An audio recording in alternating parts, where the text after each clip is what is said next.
All right, hello everyone. Welcome back to Conversations with Dr. C. Today we are very fortunate. I was saying how excited I was to have this conversation. Lotus Bucker is one of my favorite people to talk to. If I need a sounding board, I need to talk about something. So I'm really excited to have her today. I'm going to give her a brief bio introduction. So Lotus Bucker is a tech-savvy human resource and organizational development leader with a unique ability to develop high-performing, high-engaged, and highly inclusive people, teams, and organizations. Recognized as a Crane Chicago Business 2020 Notable HR Leader, Lotus has held many leadership roles in the industry, in addition to her contributions to the community as a board member of the Literacy Network and mentor at the nonprofit Excel Beyond 211. As the founder and CEO of LB Talent Solutions, she works with individuals and organizations to elevate their talent and leadership potential through career strategies, personal branding, and leadership development. She is also the host of a virtual roundtable series on diversity, inclusion, and belonging. Lotus is a speaker and facilitator on everything HR, talent, change, diversity, inclusion, and personal and leadership development. So thank you again for being with me this morning. I really enjoy talking to you and getting your opinion on things. Glad to be here. Thank you. Yes. Yeah, so I'm going to go ahead and introduce our course objectives for today.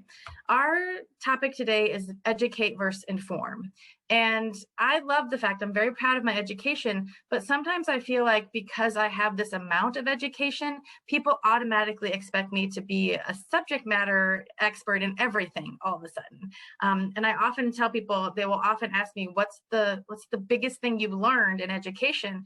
And the biggest thing I learned in education is that there's so much more to know all the time. I need to keep learning, I need to keep doing it. So our objectives today are talking about being educated versus informed. So our first objective is to define and explore the definitions of those terms of educate versus inform, expand a knowledge base and learn strategies on the art of being well informed, evaluate transformative and informative leadership environments for personal growth, and to discuss information versus education and if there's a divide there. So I always like to ask people this question when I have them on guests their first time for Conversations with Dr. C. What did you want to be when you grew up? An interior designer.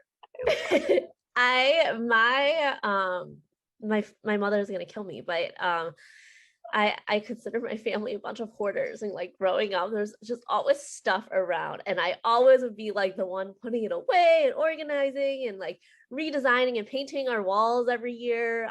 And so I always wanted to be an interior designer. I love that. I had no aspirations of, I didn't dream of being in healthcare. I didn't do that at all. My first major in college was horticulture. I love it. I would love to own a greenhouse. So I'm with you. Oh my gosh, I learned a thing or two. I started gardening. I just moved to Atlanta, and so I don't have a garden. I don't have a big yard. So I was kind of whining about it, and I drug home a bunch of old windows the other day. And my boyfriend was so gracious. He built me a greenhouse out of these old windows. Wow, that's amazing. I know, I was so excited about it. How about your first job? What was your first job like? How did you break into it? That's a funny question. So my mother went back to work the day after she got home from the hospital after having me. And so she had me in the carrier and she was working. So we joke that I've been working in the restaurant business since I was born. But my first real job, I suppose, away from the family was at Discovery Clothing Company as an associate. Okay, that's interesting. I love like the background of everyone. I just hope that people feel like, I didn't have this, like my first job was I worked nights in an ER. I mean, that was like, I started down there and got to that. So I love stories like that. How about your first boss? Did you learn something from them? What was that relationship like? Well, I'm going to go with my mother, and she was tough. She had extremely high expectations, but I think what I learned from that, I learned a lot about what it meant to come from nothing I learned a lot about how to take ownership for your life and the value of showing up and stepping up, of getting back up when you're pushed down. So a lot of resilience I learned from that. So yeah, I would say those are the things. And my mother really was my first boss. I mean, I was working, I joked a little bit. It wasn't necessarily since I was born, but before I went off to my first real job away from family, I worked at the restaurant for a really long time. Yeah, I can relate to that. I grew up on a farm. So you were out the door. There was no child labor laws. I mean, we Right. definitely checked. There were none. It was a family owned business. So you were Yeah. up and going, and you do learn that value though of like to keep moving and keep pushing. And my dad was my first boss. And if anything, I'm so grateful for every job I've had since then. Yeah. Because he was hard too. I mean, he was hardcore. There was a difference between work and home and play, and I learned all of that as well. So I'm grateful for that upbringing. Yeah, she was probably the reason that the second I could get a job somewhere else, I did. Oh, absolutely, me too. I'm like, oh, do you want to? I definitely like first waitress job that I could possibly drive myself to. I was like, I'm out, and it. So I Yeah, went to the restaurant. You went away from the restaurant, but. exactly. All right. How about your career progression or promotions? How did you decide to go through those stages? Well, so for my professional career, I went right into HR after I graduated college with my undergrad. And at my last organization, I served in many different roles and departments over the years. Um, and I think for me, progression was about saying yes to opportunities, taking them when they presented themselves to me, because I knew that I might never have that opportunity again. So I would jump on an opportunity. I jumped at the opportunity to get my Six Sigma Green Belt certification with my last organization and worked a bunch of process improvement and quality projects there, even though like some of them weren't related to HR, which was my normal field. Mhm. I nerve-wrackingly took a transfer to the IT department to be part of our Epic implementation and ended up leading a huge portion of that project. And then I said yes when they asked me to come back and lead our HR function again. So, and then in this past year, I led many of the COVID efforts for the hospital before I left and helped stand up the vaccine clinic. And now I'm in higher education because an opportunity presented itself for me there. Mhm. And in the middle of all that, about a year and a half ago, I started my own business. So I think just saying yes. And so I've just had a lot of opportunities to grow in my career and grow in leadership. I think you definitely have something figured out there. I definitely learned that mentorship was important. And one of my favorite mentors, she tells me that message all the time. And she's spent 40 years in higher ed. And so I definitely think you have grasped onto something there because she tells me the same thing. And she tells me the same thing. Go outside of your scope. Volunteer for something that's not within your scope. Volunteering and saying yes is how you set yourself up for those type of activities. And so I love that message. You definitely have something figured out there because she's a very successful lady. And so kudos to you guys for figuring that out and for helping me figure things out like that. Absolutely. Yeah, so I'm just going to kind of dive into those definitions. So the first thing I had to do, my brain works like that. I have to pick out the definitions and pick out, things before I can shuffle down the information. So that's the first thing I did is I'm like, okay, if I want to know the difference between educate and inform, I just looked at some general definitions. So I came up with to educate or to be educated is allows for opportunity, empowerment, and partnership. And then on the flip side of that, inform is to provide information. So I didn't see as much of a partnership or a way to empower someone in to be informed. It was more of, let me type my note here. Like I kind of assimilated educate to empower and inform to inspire. What do you think about those definitions? Yeah, I think that makes a lot of sense because but I think they're related, right? So I think when you think about education, it's the adoption of that information and what you do with it. It's when you gain perspective and you actually, it's the process of actually contributing to learning, right? Okay. Whereas information, it's simply kind of the data and the content. It's important, but at University of Wisconsin, where I graduated, the big thing there is sifting and winnowing, and it's all about, you have to sift through information. You kind of have to pick out what's going to work for you and what's your truth out of that, because there's so much information in the world, and a lot of it's going to conflict with each other, right? And so that's when education comes into play. Mm-hmm. Yeah. I often tell my students that it really is my job to take this. I mean, like the first day of class, I bring them into my office and I show them my bookcase, and there's probably 10, 20, there's 50, 60 textbooks on this bookcase. And I'm like, there's no way that I can stand up in front of a class and tell you everything there is to know about these 60 textbooks in the time that we have together. So part of that is my job to pick and choose what really is important and to help sift through that information. So I like that analogy, and I like the idea that they're related and that they're intertwined. To be honest, to be transparent, I was trying to separate them in my brain because I think I wanted to either be educated or informed. I didn't realize that I could probably be both at the same time. So I really appreciate like working through that definition because that makes a lot of sense to me. So the other thing was about what I wanted to ask is, so often people just assume that because I have a certain level of degree that I automatically know everything there is to know. Yeah. So how do you handle a situation in which I find myself in an environment, I'm sitting around a round table of 10 people, and all of a sudden, just because I have an education, I'm automatically informed of everything. What's a way to, like, I always struggle with, I don't want to be like, I don't know about that, I have no idea what I'm talking about, versus I want to be part of that conversation. So what's a good way to enter that conversation, by graciously saying, I don't know. Yeah.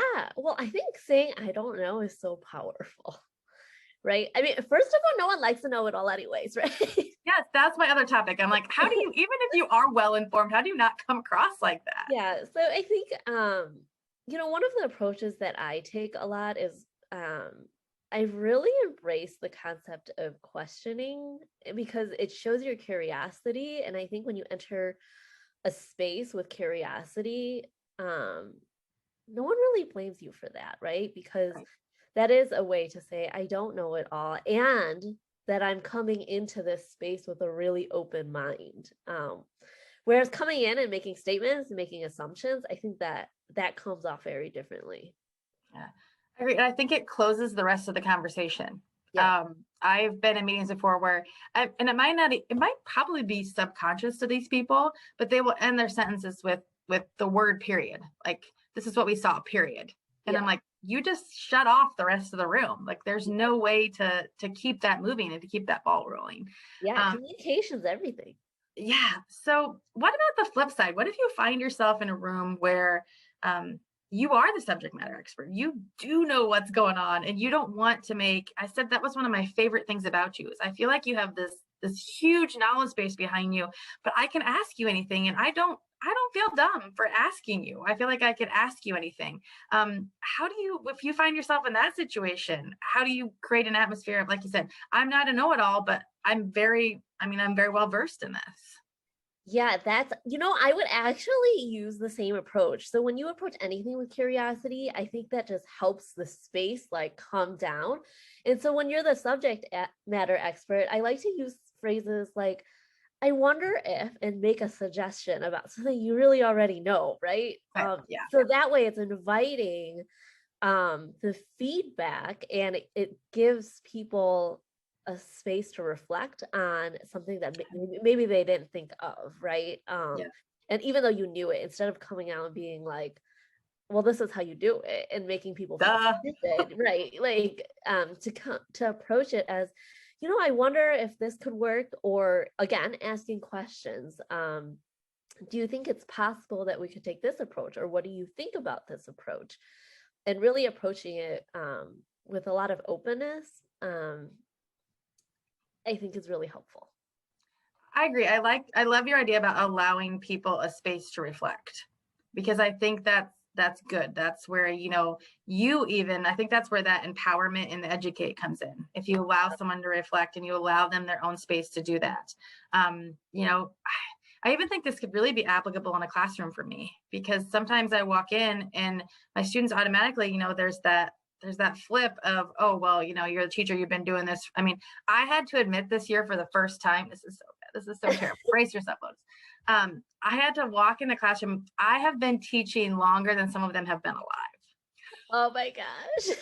I was like, oh, that's bad. That's bad. So then I think they automatically presume that I either know everything or that I'm not going to give them a space to reflect. So I love that thought process of doing that. That's a really interesting dynamic too, right? Like, it's one thing in the workplace when you feel like, regardless of age or any other demographics, that you're in similar roles, and so you all kind of have that voice at the table. But yeah, that's a really different dynamic when you're thinking about teaching and having a student population. Yeah, it really is. And I always try to even I go back and forth with, they ask me, what should we call you? And I'm like, because I like, Mary's fine to me. I don't, Yeah. I mean, I don't have any, like, great, I got a PhD, good for me, but I struggle with that, because then I feel like there's people that would say like, oh, well, you should have them call you Dr. Cowan or Professor Cowan, or, or something like that. And I'm like, that's just not really who I am. It's not the relationship I want to create in that environment. And so, it is an interesting dynamic, because you think about even what I asked them to call me is really different. I wish there was a way to combine, like, maybe Dr. Mary. I don't know. I'm like, because I'm You get relaxed. pushback from your peers when you are more informal. Absolutely. Yes, I will. They're like, why are you not making them call you that?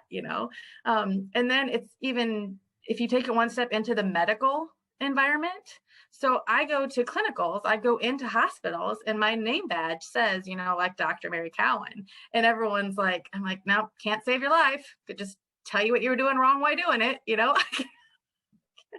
So, Oh, that's funny. That's interesting. Yeah. So then I even get a little bit of that imposter syndrome, because I'm in a medical environment with, doctor in front of my name, but yet, like, yeah. So it is an interesting dynamic that you want to create that space and environment that I have worked hard, and I am really proud of what I've achieved, but yet that doesn't mean I'm not going to give you that space to reflect. Yeah, absolutely. Yeah. And that's so important for people's learning experience. It really is. And I just want them to know that even, and I think the biggest thing why I want to seem approachable to them. Yeah. I want them to be able to say, like, I had this example yesterday. I have students that are relatively new to me. I haven't had them very often. And I taught the first unit in a specific manner, and then I taught the second unit. And, and this is interesting, because probably the first unit I taught to educate them. It was very precise in lecture, in notes, and, very detailed step-by-step process. And then I was trying to be nice, because usually after a holiday, no one's really interested in listening to me lecture for 3 hours. Yeah. And so I know. And so I did some more like informative group activities, things like that. And they came back to me and said, will you just lecture us? I was like, what? Oh, that's funny. I'm like, who asked to be lectured? So it is a dynamic, but I'm so glad that I gave them a space where they could come to me and say, we didn't like that. It didn't work well for us. And so I do feel like if you put that, if you put that formality out there, that maybe they wouldn't feel as approachable to me. They wouldn't feel like I gave them that space to reflect or that time to reflect. But yeah. And, when I think about when I was in school, when I think about my professors that made the biggest difference, who I still talk to today and I have a relationship with today, it is the professors who actually made you feel like they care and it wasn't this divide. And that they weren't better than you because they had such high education credentials. I think it matters. And being flexible, right? Because a lot of education, like anything else nowadays, is about diversification. Like one size does not fit all.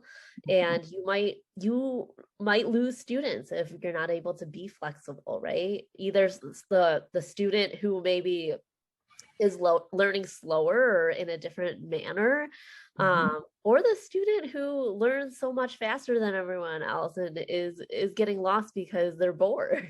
Yep. No, I think that's good. I think that kind of brings us around to that, that art of being well informed is, how do you do that? Do you, like, to me, you have to engage in a variety of possibilities. You have to make sure that you're thinking about it. But then I feel like sometimes, like, I'm what did they say? Like a jack of all trade, master of none, And so sometimes I get to that point too, when I try to take all of this on, all of that broad base. So how do you create that broad base that we're talking about, thinking about that diversification, while still, keeping yourself, not losing yourself? That's hard. That's a really good question. I think I mean, we're kind of a society of specialization, right? Like we're always looking for experts in everything that we do. We care so much about experience and education and our hiring practices. Um, and so it is hard. And I think that there's no perfect solution, because I think no matter what we do, there's always going to be someone, there's always going to be people who have those biases that they haven't been able to overcome.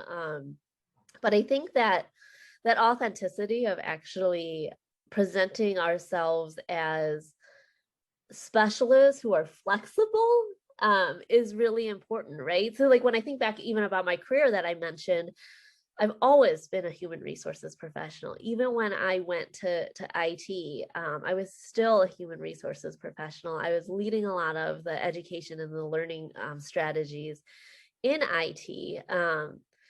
But I took these other opportunities because if you can look at specialization in a couple of ways, right? We put it on this pedestal, but at the same time, it could actually be a really negative thing. If we truly only specialize and we truly only care about one thing and we're not broadening our own perspectives and our own experiences, we get stuck in a silo. If I only ever did HR and I never left the HR department, there's no way I would be the leader I am today. And there's no way I would be the HR professional I am today.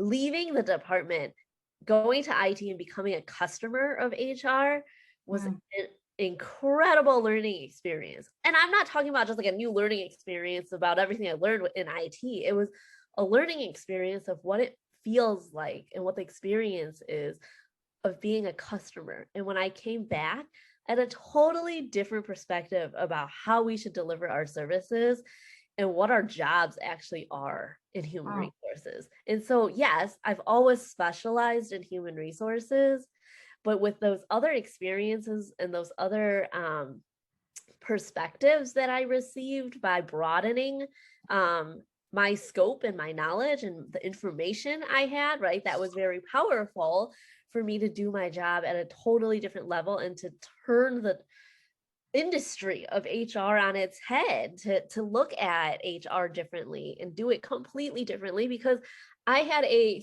very siloed view of what it meant. I was trained in it, I was educated in it, I worked in it, but I never knew what it felt like to be a customer. And to be completely frank, it was not a good experience. It was an awful experience to be a customer of HR. I can believe that. I think I can relate to that. I taught radiology for years, but had not worked in the field. I mean, I left the field when I came into education, and I would be so hard on my students about things. And there just happened to be enough of a shortage in my area that I went back to work, just part-time PRN, helping people out, and I will never forget the first time I made one of those just like kind of crazy mistakes that I would have just ridiculed my student for, like I would just ate them alive. And I'm like, I just did that.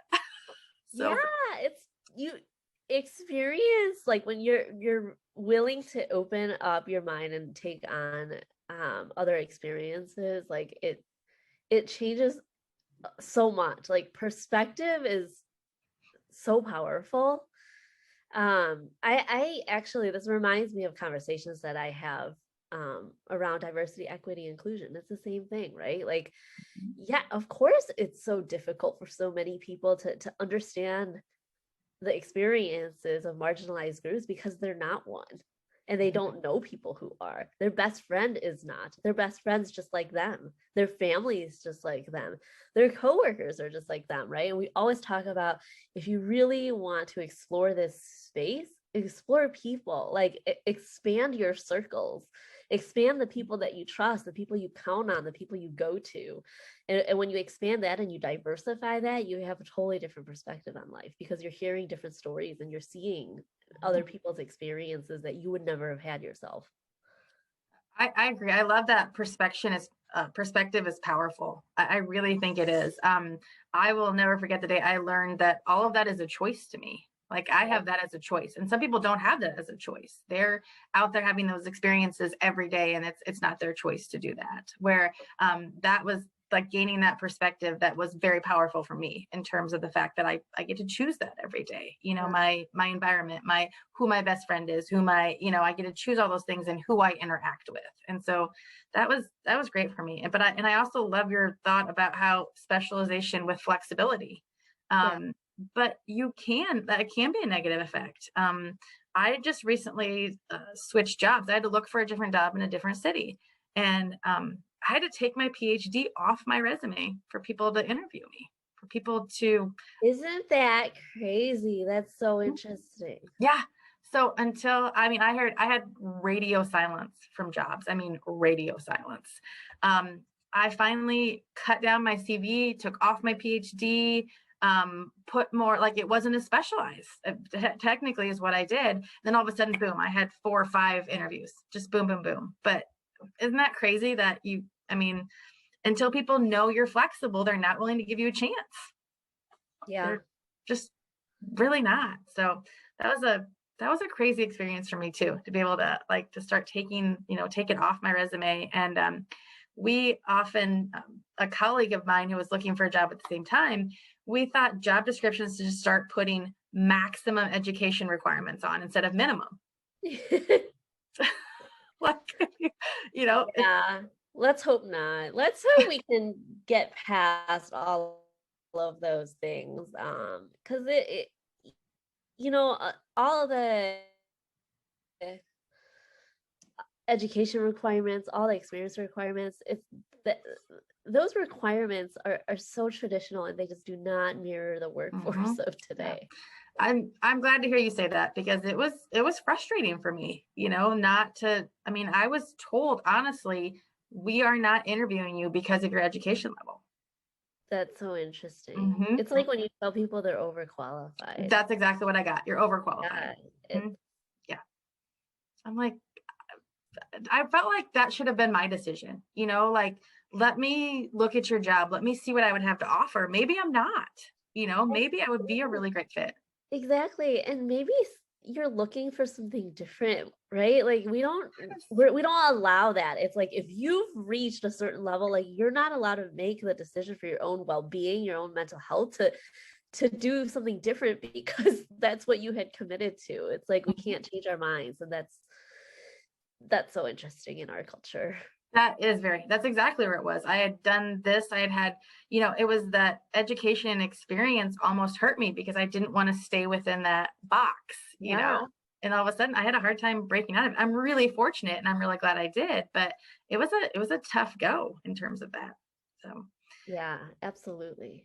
Yeah. So let's kind of think about an informative learning environment versus a transformative learning environment. When we talk about an informative, there's to me, there's no cap on how many people you're doing. We could, you could distribute it to 15,000 people. And then so from a speaker perspective, we're not necessarily trying to get them to change themselves. We're probably just, we're not creating a mindset necessarily versus that transformative, where we're trying to create that mindset of creating that self-growth of I want to do this, I want to take this on. So do you think there's a place or something that's really appropriate for that informative learning environment, in which we're not trying to create this atmosphere in which we're trying to make learners, change themselves. We are really just distributing information. Do you think there's a place and time for that? Oh gosh, that's an interesting question. I'm gonna reflect out loud here, so I'm sure I'll make some mistakes here, but Well, that's what this is about. That's what I want people to hear, is that willing to make a mistake, willing to reflect yeah, out. That's my favorite part. I guess my initial reaction to that is one instance that I can think of where sometimes you have a need to inform versus transform is in urgent situations, right? Yeah. Sometimes in a pandemic, when it first hit, like we didn't know how to transform people's behaviors. In fact, we didn't even know what we wanted the behavior to be yet, because this was so new to everyone. So it was more about like pushing out information as we received it. I think I mentioned at my last organization, maybe I didn't, but we had patient number 3 in all of Illinois. And back then, like when you had one of the first patients, like the CDC would fly out, all the different departments of health would fly out, like the whole world came because they were studying this and trying to figure it out. Like no one comes now, you have a case of COVID. They're like, you deal with it, right? But when it was new and it was urgent and nobody knew anything, information can be really powerful in those instances. But then fast forward to where we are now, right? Like information is no longer that powerful. Like we all know more about the virus, and it's really time to transform behavior. And so now it's, how do we do that? And we've been so used to just pushing out information, and sometimes we just get in that habit and we don't consider the context, right? The situation we're in, the time, what has happened so far. All of that matters, I think, in when you decide to move from information to transformation. And we don't always do a good job of that transition.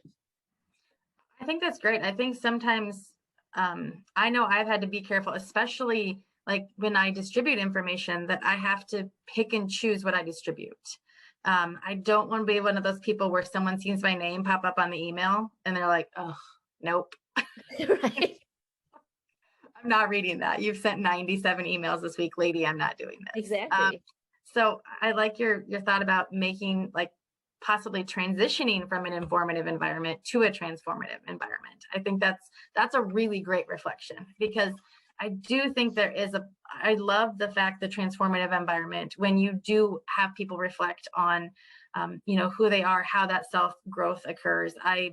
I often get the question, what's your favorite part about, teaching or being an educator? Yeah. And my answer was always, I love to see my students grow as people. Now, do I want to train them in radiology? Absolutely. That's my job. At the end of the day, I want them to go out and be the absolute stellar professional that they are. But it's so much fun for me to see them transform themselves during the process.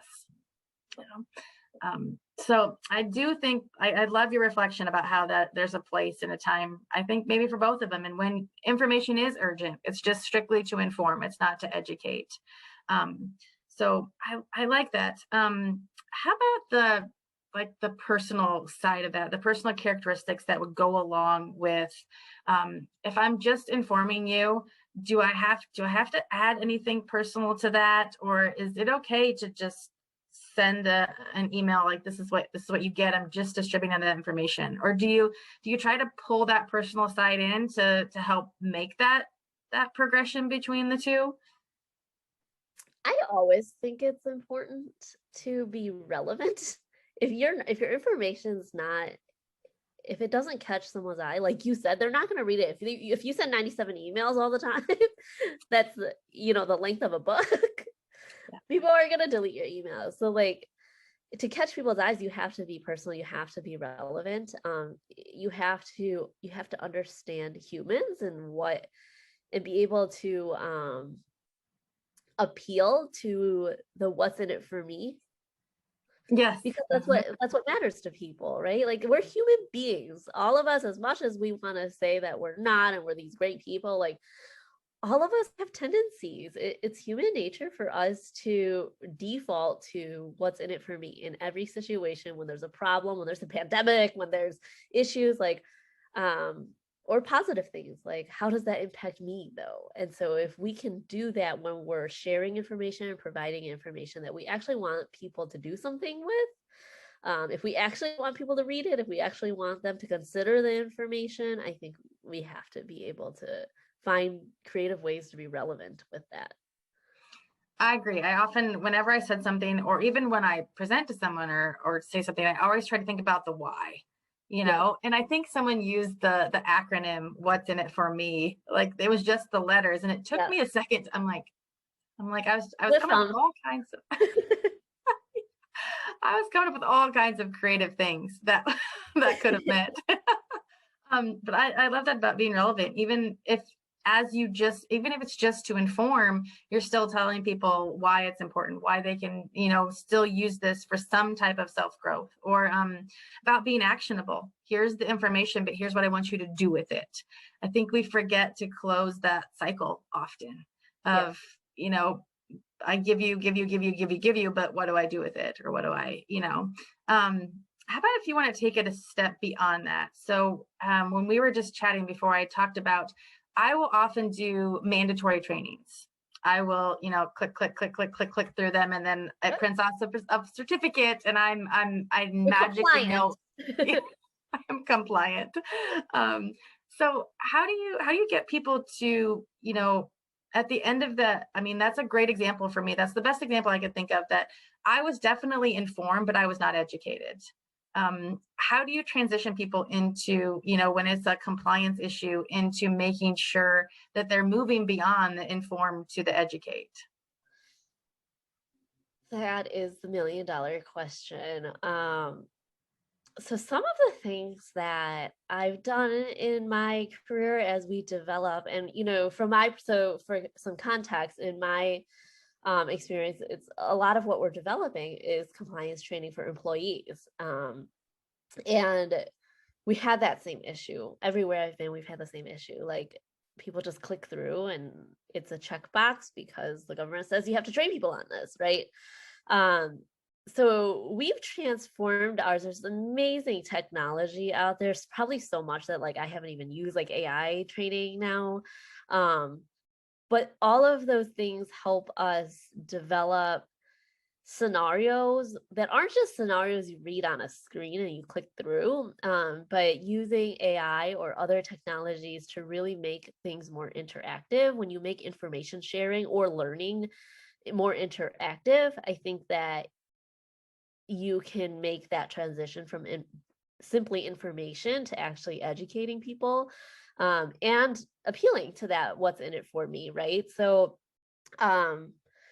gamification is another thing. I know there's some controversy. There's people on both sides of that, but it does appeal to some people. Some people are very competitive and those things matter to them. So if you have a way for them to really be able to answer questions that are beyond just memory of information, but really asking them questions about, okay, so you've taken this training, how would that impact you if you were faced with this situation? And if they're able to respond to that and gain their badges, that's another way that you can do it. But I think just making it interactive is really key, and making it personalized about actual situations, like why is this information relevant? I think that's good. Do you ever run into information that it's hard to come up with something while it's relevant? I run into this, for example, and I might have to teach my students something that, buy the book, know this, but I'm going to have a hard time assimilating it to a clinical environment. Like, this is probably not actually how it's going to work, but I have to teach you this. What do you do in a scenario like that? Oh my gosh. I don't know. I'd be rich if I knew that, right? We're both retiring to the beach right now. Yeah. So, I think there's a lot of that in education, isn't there? Like when you think back to our education, like, and then you go and you work in the real world, like a lot of times that's not exactly how it works. So there's Nope. politics at play and there's human beings at play. And so I think it's being authentic in our messaging. Like sometimes I think it's okay to say that by the letter, like this is the best practice or this is the recommended approach. But let me also tell you, in reality, here are the other things at play that might make it so that this is not your experience in the real world. Um, and let's have a conversation about what the right way is, right? Like, is it actually that the way we teach and what we teach is not happening in the real world because it's not realistic, or is it that it's not really the right way to do things, or is it that we do teach the right way and when you go into the real world people take shortcuts in life? and here are some ways that you can manage those situations and bring people back to this best practice. So I think it's having some authentic conversations about that, right? And that's the difference between information and transformation. In that scenario, like maybe information's not enough. Maybe it is about actually educating about and having those conversations about how this actually applies in real life. I like that. That's often what I do is I just tell them, hey guys, this is, I have to tell you this is what it's probably going to look like. And then I do encourage them to be that point of change, and I love the fact that, as people get, I'll go into a clinical setting or somewhere where there's 7 people working and 6 of them have came through, and so I'll still get on them 10 years later, like, hey, I don't want to see you doing that, and so I like that you create that possibility for change, that, you're helping to create that and to be authentic in the fact that, this is what I have to give you right now, but let's have that conversation about what's right and what, moving forward, what that looks like and how that looks like. I can appreciate that, but it is often difficult, sometimes, especially in education, that you get in that scenario and you have to be like, yeah, this is how one way works and this is how the real world works. So yeah, well, I think we're seeing changes in that space, right? We're seeing more professors adapt new ways of teaching and allowing more space for self-reflection and self-choice, and for students to really decide what path they want to take.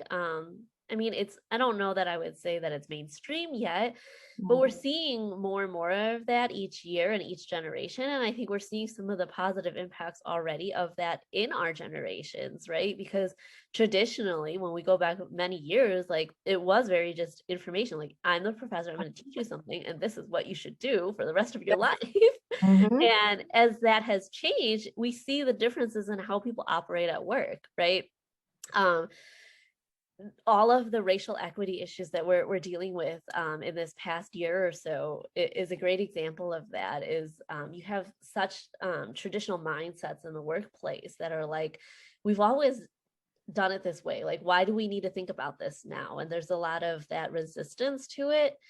And then you see all of these kids who are out there fighting for justice, and they're just kids. It's because we are making a difference by teaching people differently and developing our children differently and instilling that growth mindset. And it's not perfect, but my hope is that continues to get better with every generation, right? That we're leaving behind something better than where we found it. Well, I wholeheartedly agree. I think that's a fabulous message for people to hear. When I think back about how I was, my initial education was, honestly, I don't know if some people remember, our teacher stood up in front of the class and she wrote on the slide that you cranked the slide, like you cranked the plastic, the overhead light. Yeah. Yes. And so I can admit this now because both my teachers know this. So when we were in extra school, a friend of mine in extra school were like, that's it, next break, we're like moving that into the other room. Make sure you won't be able to find it. And so then, but the karma got us because then she wrote on the chalkboard. Oh, But I do love the fact that how you can't do things the way that you've always done them. You have to transition and you have to keep growing and you have to have that growth mindset. I love that message, and I try to do that. I try to mainstream the fact that I don't, I try to mainstream the fact that you said not everyone's going to learn the same or get the same message or anything. And often stop, or I will make them do activities where they have to, teach each other, or they have to present something to me, and then I let them out into campus and they have to teach someone who knows nothing about X-ray. yeah. So then, it helps them, be at that level. So I love that message about transitioning generation by generation. And like you said, just out there fighting, keeping going. So Yeah, we're all different. And then that makes it harder. Like, I feel like the job of an educator in any setting now is more difficult than it ever was before. yeah, we just had this conversation this morning. And so like a colleague and I did, about how we've both been in education long enough and we see the differences. Yeah. And even in the past 5 years, I'm not talking 15 years ago, 20 years ago. I'm talking 5 years ago. It's an entirely different what they expect and what they, and how they learn and how they process things And what they're coming in with, like that, the internet's changed our world, right? It's flipped it upside down, because we have this conversation in the medical field with doctors, like people can look stuff up, and whether it's right or wrong, they're coming in with information that they would never have had before the internet. Like they were so reliant only on what you told them as a doctor. And now it's like people are coming in like, no, doc, I read that this, like, tell me more about this option. Like, it's not just the option you want me to do. I want to know more about this because it would work for me. And education is the same way, right? Like, it used to be you just show up to class and all you know and all you learn is what your professor tells you. And now it's like, no, you have all this learning that happens outside of the classroom that you bring to the classroom. And that makes it challenging for the educator. Do I have time for a quick story on that? Sure, absolutely, go for it. So one of the stories that I have in my experience that I just will never forget for the rest of my life is when I was doing well, I won't give too much details. I don't want to give people's identity away, but when I had to take on a team and we had to basically credential people, certify them to train in a certain topic. And I essentially had these 4 students, they're employees, so it was employee training, but we were getting them ready to be able to train on the entire organization on this topic. And I had one student who whenever we would have like exercise time or anything, like all class, would kind of twiddle his thumbs and like go on his phone, and the whole world, like his peers, my peers, like other leaders in the organization saw this, and they were like, this person is not a good employee. This person's not paying any attention. Like, you need to do something about it. Like, they're not fit for this. Like, maybe they need to go back to their other role. And I was like, oh no. Like, I knew this person had potential. So I started paying attention a little bit more. I noticed all of those things. But the other thing that I noticed is when we would do these, I would do these, what is it called? Is it Kahoot? It's like this quiz app where a Kahoot, yes. I would do the Kahoots. And he won every single time, like never ever lost. Like, he had a perfect record. And I was like, and I was sitting there like, there's no way these people are right about him, because he's just learning this at a faster pace than everyone else. And it is my fault that he's on his phone and that he's twiddling his thumbs, because I didn't catch on to that and I didn't do anything about it. So then I sat him down and I was like, what do you want to learn more about? And we had this conversation. And so in class, like as we learned, he'd pick it up faster than everyone else. And we'd always have like lots of time for some self exercises and stuff. He'd finish them in 5 minutes and it took everyone else like an hour. And so I started building advanced exercises for him to do. And I started having him help with like advanced roles and taking on some responsibilities in the classroom. And like fast forward many years, like the whole world loved working with him. Like his students loved him, his coworkers loved him. They relied on him for information because he always picked it up faster than everyone else. And he took my job that I was in when I was doing that. So I had grown in my career and I had left that job vacant. Another employee that I had mentored took my role, and then she moved on, and he is now still till this day in the role that I had when I did that. I love that story. That's absolutely fabulous. It is. Yeah. You just that recognition is incredibly important though. Yeah, and That's the key to it. yeah, that just is something I'll never forget for the rest of my life, because there's always that inkling like in me, like, oh my gosh, are they right? Like, is he not Sure. right for this? Like, did we make a bad hire? But you take a chance on people and you actually get to really figure out what's going on, and you take the time to do that, and amazing things could happen. I agree. I'll just kind of play into like a couple of our closing questions there, because this is a great, how about like something you've learned over your lifetime that you would love to share with someone? Like if you had one, like that's a great key experience, and maybe that is your one thing, but something that you would love to share that you have learned. Yeah, it is that. I think it would be take a chance on yourself and take a chance on others is what I would say I've learned. Is sometimes you don't feel like you have all the qualifications and that you can't do something. Take a chance on yourself, believe in yourself, and then do the same for others. Like extend that same grace to others. I love that. That's great. Kind of like the same thing, like if you had a saying you live by, or something that you motivated yourself by, or that you kind of like a mantra. Do you have anything like that? I don't. I'm not. I know that's so big here. Like growing up in my culture, we just never. I don't know. I never really understood some of those. It was funny. My partner Jordan and I were talking the other day about like these sayings and how there's one that's like beat a horse, or what is it? It's like stop beating a dead horse or something. Oh yeah, like stop beating a dead horse. And we're like, oh my God, who beats a dead horse? It is a good point. I get that. I always get upset.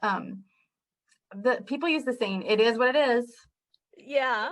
And it drives me crazy. I'm like, no, that's not it. No, that doesn't have to be like that. It's not, it is what it is, And so people will say that to me too. But I do, and especially growing up in the Midwest, I'm starting to learn the, like the analogies of being in Georgia. Yeah. And so I can see like that is something we would have said in the Midwest, like quit beating a dead horse, yeah, I can definitely appreciate that. So I don't necessarily have one either. I like mine is like, if you're either winning or learning. That's something that I have to remind myself of frequently, that you don't win every day, and think perfect is boring, and what can I learn out of this, and sometimes and I love it. It's the best when like people can look at me and use that on me. I was wound up the other day about something, and my boyfriend looks at me and he's like, but what can you learn from this, Mary? And I'm like, oh, you were waiting on that one, weren't you?